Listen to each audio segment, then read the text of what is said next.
Hey everybody, it's Kevin Carr from Mike Bull Strength Conditioning and Movement as Medicine.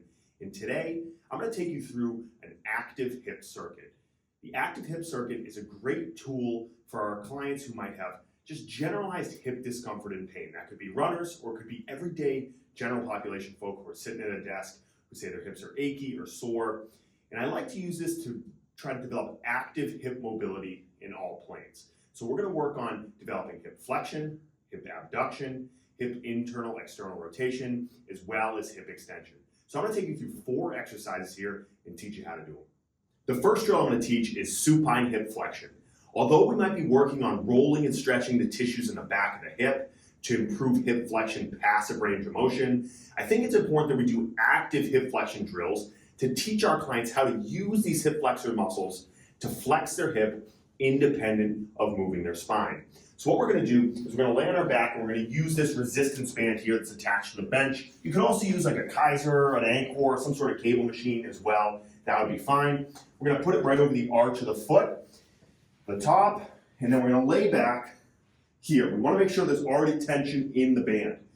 Don't use too heavy of a band. It's going to be tough for most people to do. This is a pretty light band that I'm going to start with. I'm going to lay down on my back. I like to flex this hip so it helps me stabilize and lay flat. If the leg is out straight, people are tending to fall into extension. So here I put my hands on my ribs. I'm going to take a large breath in the nose. Exhale. Flex. I want to hold at the top for a second as high as I can. You can see my hip and everything is flexed above 90 degrees. That's where we want to get to. Inhale, come back. Exhale. Flex and hold at the top. Inhale, come down. We want to exhale on the way up because it's going to help us to utilize our abdominal muscles and maintain the relationship between our rib cage and our pelvis. So as I exhale, my ribs are going to draw down. I'm going to create stiffness in my trunk. That's going to allow me to maximize the flexion that I get through my hip joint. Start with a light band, and then we can slowly increase the strength on the band or the strength on the cable machine as we go.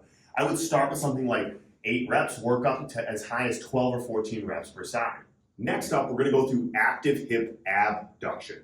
Often you're going to have clients who are really weak and have trouble isolating the abduction movement. That's going to lead to a lot of side bending and torsion in through their pelvis that sometimes can drive some SI joint pain.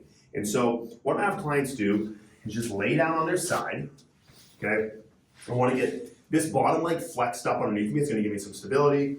Okay, I'm going to have them lay down, either put a pad or put their arm underneath their head. Then I want them to fully extend that top hip. So we don't want them in flexion, so that's going to allow them to utilize their TFL. I want them to come back and then internally rotate. So you might see my toe is pointing downwards.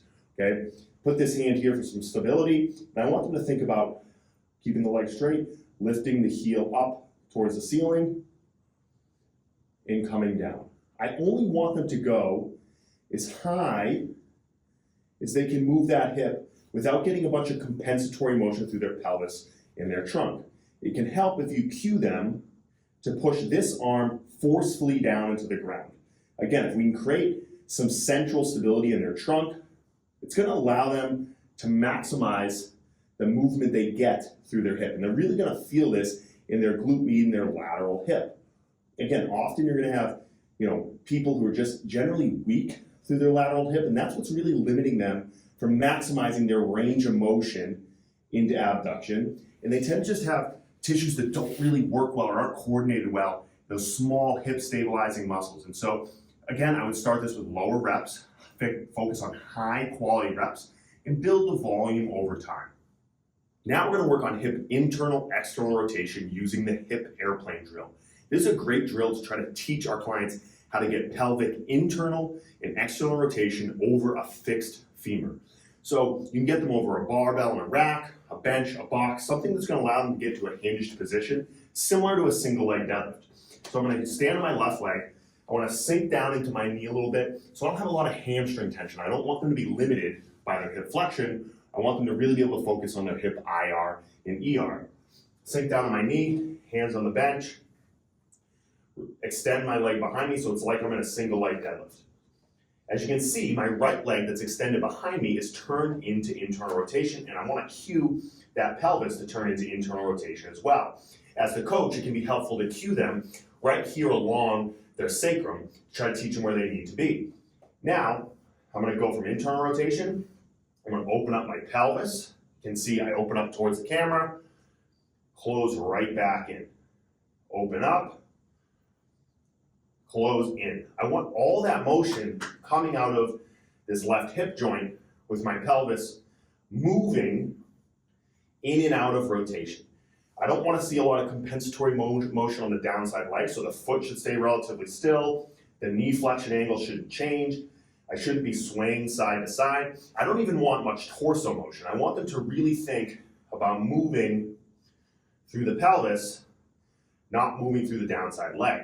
We also don't want them to simply just rotate the top leg like this. We want to see the whole pelvis opens, toe opens up, whole pelvis rotates down. They're really going to feel that working that top side hip. We're teaching them how to use those hip rotator muscles to rotate their pelvis over that fixed femur.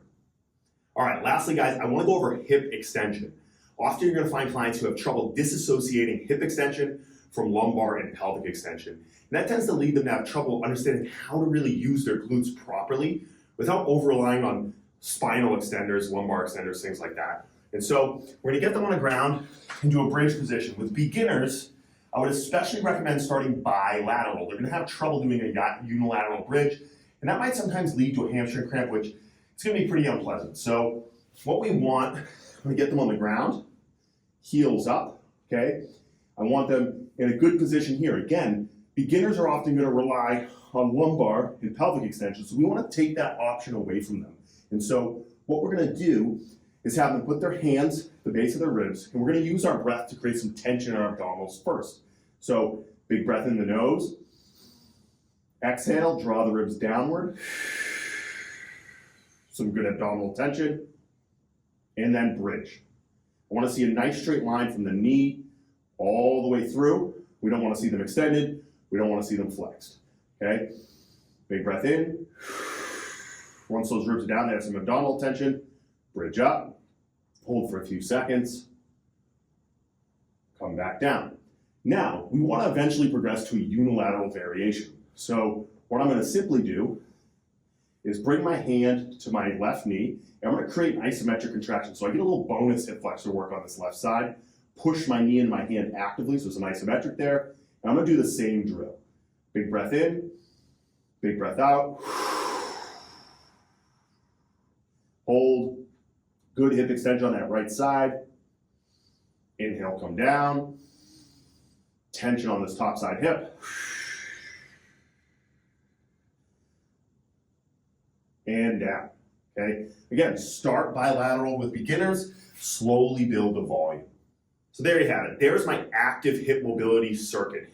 What I would do is I would recommend this for our clients who have very hip-centric activities, maybe hockey players, soccer players, runners who tend to lack some of that isolated hip strength that we want, or even my Gen Pop clients who just complain from achy hips from sitting at a desk all day. This can be a great way to just get their hips working in isolation in all ranges of motion. Give this a try. Let me know how you like it. Leave your comments down below. Thanks for watching.